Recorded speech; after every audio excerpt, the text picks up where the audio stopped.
Hi viewers, welcome to my Hasini Venkatesh tailoring channel. ముందుగా మీ అందరికీ వరలక్ష్మి వ్రతం శుభాకాంక్షలండి. మీరు మీ కుటుంబ సభ్యులు ఆరోగ్యాలతో అష్టైశ్వర్యాలతో సుఖశాంతులతో ఎల్లప్పుడూ సంతోషంగా ఉండాలని మనస్ఫూర్తిగా కోరుకుంటున్నానండి. ఏం చేస్తున్నాను అనుకుంటున్నారా? తులసి కోటకి దీపం పెట్టుకుంటున్నానండి. ప్రతి శుక్రవారం ఇలా తులసమ్మ దగ్గర దీపం పెట్టుకోవడం నాకు అలవాటు. పైగా ఇవాళ వరలక్ష్మి వ్రతం కదండి, అది కూడా శుక్రవారం వచ్చింది. చాలా సంతోషం కదండి. తులసి కోట దగ్గర దీపం పెట్టుకుంటున్నాను. నాతో పాటు మా బాబు కూడా. చూడండి వాడు ఎంత అల్లరి చేస్తున్నాడు.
ఇది నా దేవుడి గది అండి.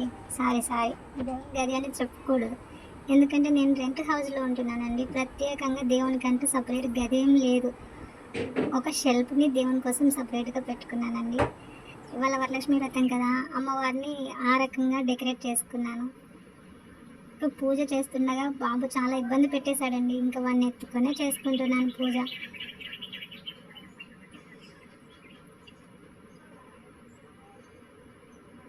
చిన్నపిల్లలు ఉన్నప్పుడు కొంచెము అంటే పీస్ఫుల్గా చేసుకోవాలి అంటే అవ్వదు కదండి.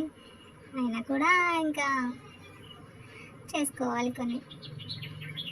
మా బాబు అయితే కొంచెం బాగా ఇబ్బంది పెట్టాడండి.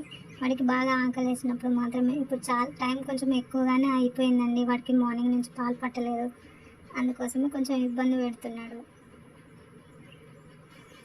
ఇంకేముంది, ఇంకా కాస్త టైం అయితే కంప్లీట్ అవుతుంది కదా, అందుకోసమనే తనని ఎత్తుకొని మరి ఇంకా పూజ కంప్లీట్ చేసేస్తున్నాను. మీ అందరి ఇళ్ళల్లో పూజ ఎలా చేసుకుంటున్నారండి? బాగా చేసుకుంటారు కదా. ఇంకా మేమైతే ఇంతేనండి, చిన్నగా. కొందరి ఇళ్ళల్లో అయితే వాయినాలు ఇచ్చుకుంటారు, అన్నీ చేస్తారు. మేము సొంతంగా ఇల్లు కట్టుకున్నాక చేసుకుంటామండి అంత గ్రాండ్గా. ఇప్పుడైతే ఇలా నాకు తెలిసినంతలో చిన్నగా చేసుకుంటున్నాను. అమ్మవారు బొట్టు పెట్టుకోగానే మా అబ్బాయికి కూడా పెట్టమని అడిగాడు.